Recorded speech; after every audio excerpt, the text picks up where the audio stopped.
And there is a better kind of joy. It takes practice. It takes habit. It takes new routines, new liturgies.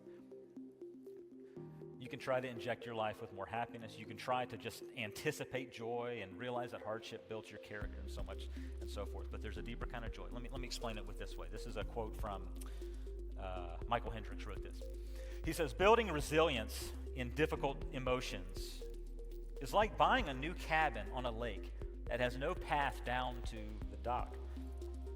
The first few trips to the dock take time and effort with a shovel and a machete, and following the path gets easier until after 100 trips, you have a well-worn path between the cabin and the dock.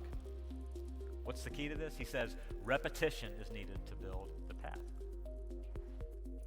You can find a deeper kind of joy. It takes repetition. It takes practice.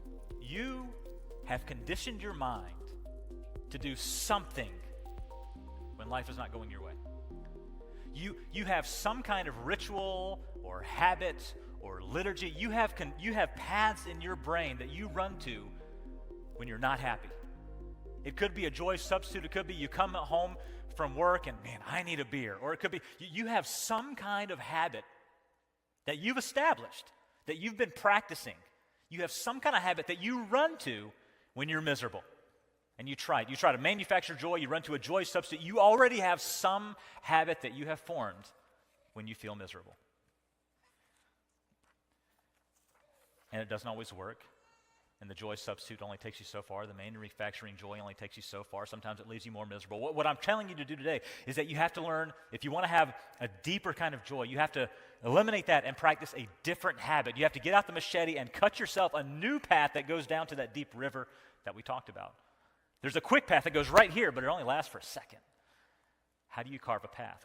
You got to figure out what's your new thing. Grab a machete. What's your new routine, your liturgy, your path, your habit, what's your new routine when you feel miserable? You have to find your own routine that brings you back to God and allows you to process that with God and have joy notwithstanding the other circumstances.